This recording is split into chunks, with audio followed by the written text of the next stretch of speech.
Hi,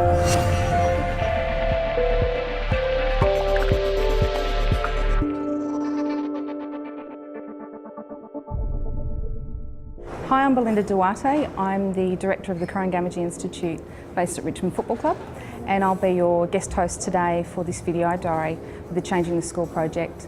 In the role at the KGI, it really obviously works with Indigenous communities, and a part of our component within the trip is to consider what the lessons are or learnings and synergies, particularly with disadvantaged communities over here in Rio, and collectively between our two Laguntas participants in Derek and Darren, myself and Shane Edwards, and of course a representative from Rio Tinto in James Sabir, we've really had the chance to reflect on, what does sport do internationally, and particularly how does it correlate to the experiences of Aboriginal and Torres Strait Islander people. The exchange of stories with the Brazilians are quite similar to ours from back home, that they've had a lot of struggles and, times haven't been that great for them, and it's the same for us, but the difference between their stories and our stories is their stories are a lot more extreme, whereas there's a lot more violence and, they've got a lot more to watch out for. Life and death is something over here that's an everyday thing, where as home, the worst that comes for us is maybe drug abuse or alcohol abuse. In a lot of ways we do relate to the Brazilians, but I just think that they have it just a little bit worse off than us. Back home, people take the slightest things for granted, and those are the things that are easy. We have many opportunities that they don't have, and we take that for granted, and they're here stranded. So I reckon it's pretty amazing, the culture and that they share, like samba bring everyone together. It's an amazing atmosphere that it's unexplainable. It's just amazing. Samba is much different from any culture I've ever seen, so it's pretty unreal, yeah. Sport for us has a long history around feeling very empowered, and it's been a space in which we've collectively been able to give voice to a range of different things, not only our talents on the field, but some of the social issues we face off the field.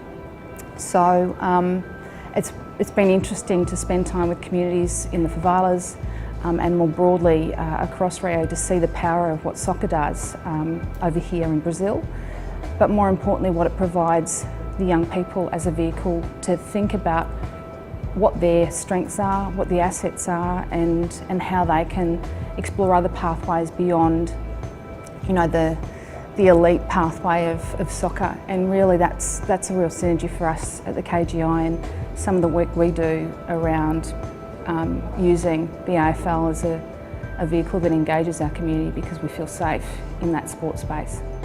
I reckon soccer's a great tool that they use as well. It's just like football back at home. I mean, Clontarf, we do school, and then they also use football as a tool to get up early and get in a good routine to prepare ourselves for school. So football is used as a great tool to just get Aboriginal kids into a good routine and into school.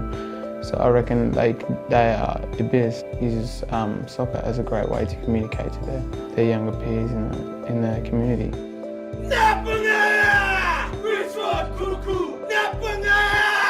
The experience from doing the war cry in front of not only the non-Indigenous AFL players but also the Brazilians, it's something I take back home to tell my family about. Coming back from home, we're quite shy of non-Aboriginal people, and we feel judged. So to experience that from doing the war cry, I'll be able to take that back home and tell family and friends that there are people out there that actually do care about our culture and do want to take the time out to talk to us and get to know us on a personal level. So for me, that's something I'll take back home. To be able to share that over here is pretty amazing, and it's pretty exhilarating. It's just an amazing thing to share as a part of our culture. It's been passed on through AFL over in Tonga. We use it to represent our culture. So to be able to do it here is just amazing, and they love it as well.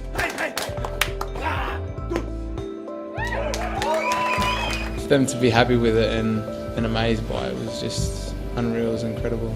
It is a privilege and it is an honour, and it's something that we'll take away with us from here back to Australia, and we'll tell our families and friends and our communities that if you do work hard, you go to school, you will receive something good from it. You know, you're not going to be treated badly or seen as if you're nobody